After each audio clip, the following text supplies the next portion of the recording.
Okay, good morning. 3:33 a.m. here. Um, Joining the Night Owl University, Washington Governors University. I set a timer for 22 minutes. Um, this first video here. Um, I will make a blog for these videos to put them in chronological order. These are my Skyway Studies blog posts here. And I'm going to use these tools in the blog and on Jamboard to make notes as I go through this. I have to choose right now which of these four courses I want to tackle first.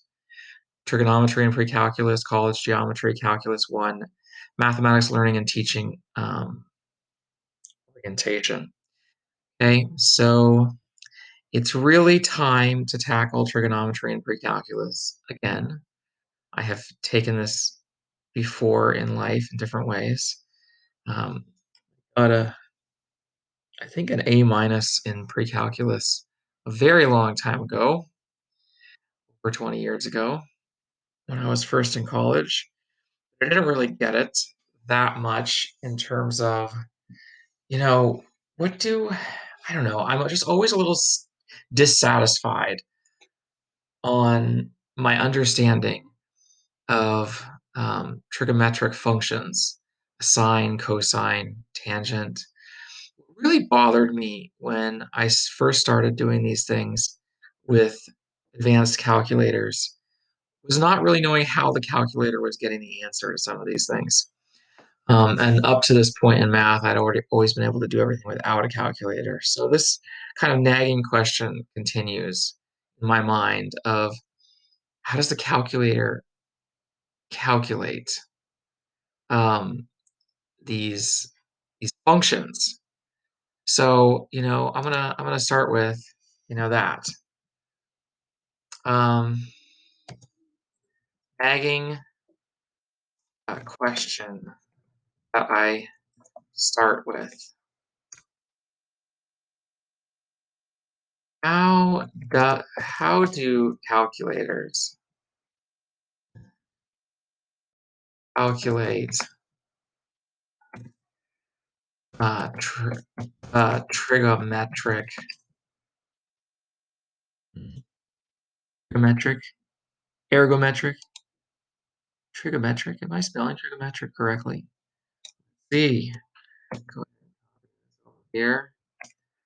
You're just with me for the journey right now. Oh, no, I'm not spelling it correctly. Not trigonometric. Trigonometric. Trigonometric? Trigonometric. Trigonometric functions. What does Wikipedia say about trigonometric functions?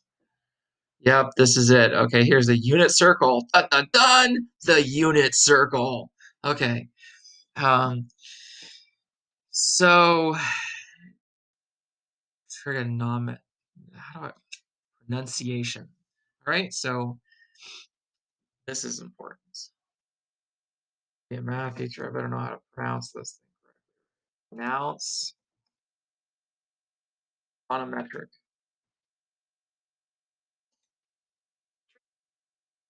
Trigonometric. Trigonometric. Trigonometric. Trigonometric. Trigonometric. Ah, trigonometric. Okay. Trigonometric. Trigonometric. Trigonometric. Trigonometric. How do calculators calculate trigonometric?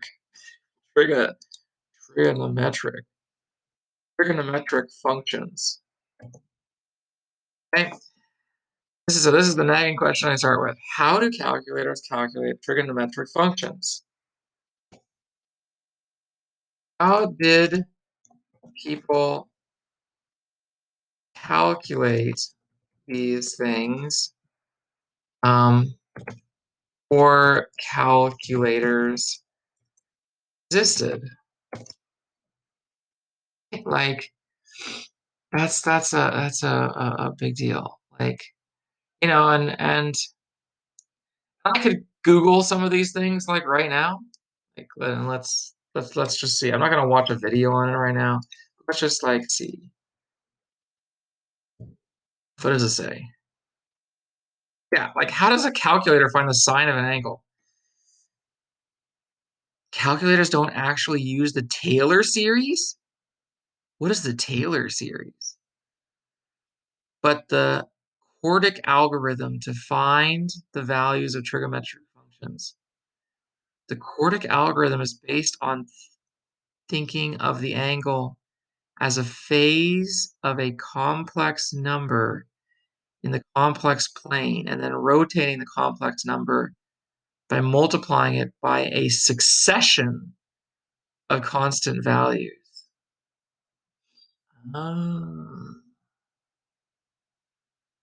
okay. Nor does your calculator consult tables of values painstakingly hand-derived from the angle edition.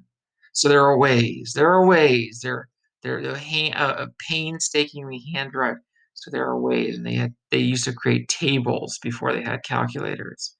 They would look at the tables because you have to do like lots and lots of calculations. But there's the Taylor series. What is the Taylor series?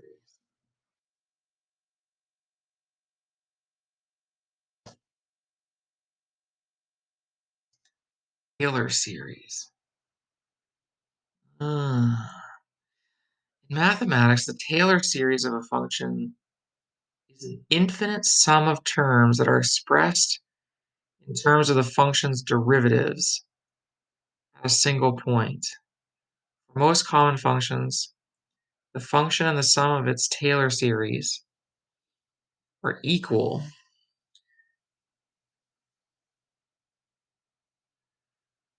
near this point. And the Taylor series is named after Brooke Taylor, who introduced it in 1750. All right. So so this is part of a series of articles about calculus. So maybe when I get more into calculus and the history of calculus, I will eventually find a way to painstakingly do all of these things by hand. It's like, if I wanted to like look at a sine calculator, right? Yeah, spelling sine correctly. Sine calculator, right? There we go. And I put in, well, see, that's why I spelled it wrong. Because it's a calculator, it's spelled as an abbreviation of 3 letters, right? But regularly I have to spell it with an E when I'm writing it in a sentence. Good to know. Okay. Now, if I put like the sine of 70 or something, how does the calculator get that? You see what I mean? It's like, what? It's like, so this is what like really drove me crazy. I got okay. I mean, I guess I got good grades, but I didn't really feel like I understood it. Right? Like I got this. No, I had to have got an A.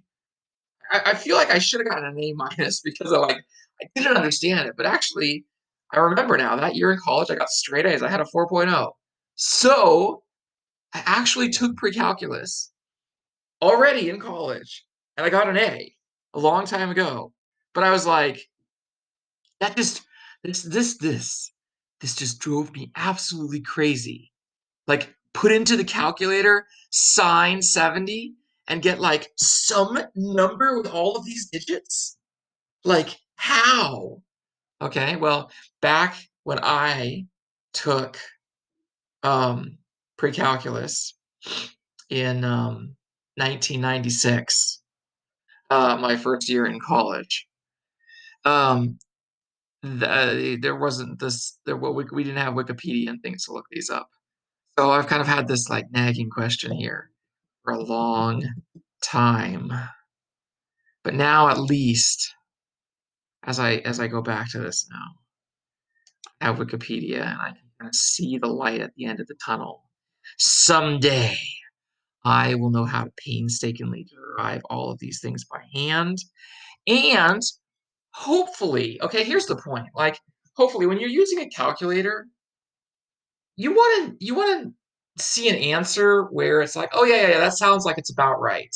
Like, for example, like I know how to do long division, right? You know how to do long division, or you have a big number. Like, let's say you have 5,533, 5533, 5,533, 5533. And you're like, okay, I'm going to divide that by 5, right? Well, you have a sense that that's going to be like something in between 1,000 and 2,000. Like obviously much closer to 1,000, because 5,000 divided by 5 is, 1,000, and 10,000 divided by 5 is 2,000, right? This is definitely going to be way less than 2,000, kind of close to 1,000. And then 5,500, well, there's another, you start thinking about it more, it's going to be 1,100 and something. And then you divide the 33, you're going to start getting decimals and things because it doesn't divide evenly in 5. And that's fine. You don't have to think about it for a super long time. But when you're punching into a calculator like division of some big number, hopefully you have a sense, like you're dividing by a whole number, it's going to get smaller, it's going to get smaller by roughly a certain amount. You have kind of an estimation idea in your head. So my hope is that as I go through this course with trigonometry and precalculus, I like understand the nature of how these things are being derived eventually. And what I'm looking at over here with this whole Taylor series stuff, mystery of these things and painstakingly creating tables by hand, I might have to actually wait. I'll probably have to actually wait to get my final satisfaction on how to do these things until I get into like the history of calculus, right? Probably not even calculus itself, but probably the history of calculus. So I'll just have to take a deep breath and accept that I'm going to depend on the magic powers of the calculator to give me these things for a while. But there is one satisfaction that I got along the way when I was taking a edX precalculus refresher course that I did not totally finish. But I started learning about unit circle again, and that is, a lot of these things we don't have to calculate because we use Pythagorean theorem in all these interesting ways to um, to get fraction answers and stuff. We don't even have these long decimals. So there are other ways. So we will keep that question. We'll keep that question for a long time. There's not a simple answer to this. So a quick Google of these things reveals that there is no quick and easy answer to these questions.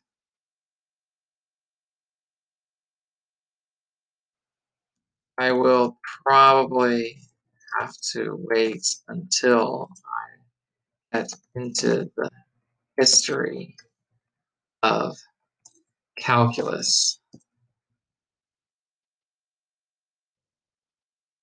till I learn to calculate things by hand. Apparently, being about things like the Taylor series on Wikipedia, it's a long and drawn out process. Many calculations, long series. Okay. All right. So that is, something I had to like get out of the way. All right. Now we open up this trigonometry and precalculus course. And we see what we got. We got what we got here. All right. Download course as a PDF. Download the entire course as a PDF. What does that look like? Is it like some kind of textbook or something? Oh, interesting. Course study guide. And it's only 10 pages? Oh, how eminently reasonable. Eminently? Is that the right use of the word eminently? Eminently?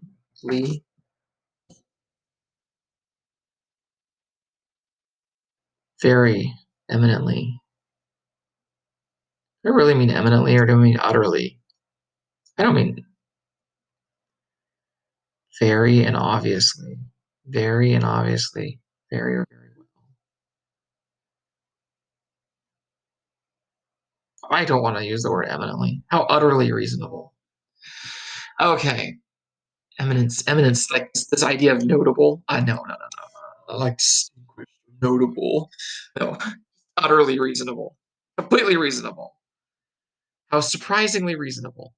Okay, that's what I mean to say. So, all right. So this course requires a performance assessment and an objective exam. So this performance assessment probably means that I'm going to have like some kind of story problem of, waves on the ocean coming into the dock and tides, all this sort of stuff. And I'm going to have to like figure some kind of real life application problem out. Probably just doing my little um, reading comprehension strategy, that we want to teach good readers, which is make predictions, right? So, all right, now, so nagging question that I start with here. We put that in bold, underline. Now, um, discovery opening Western Governors University.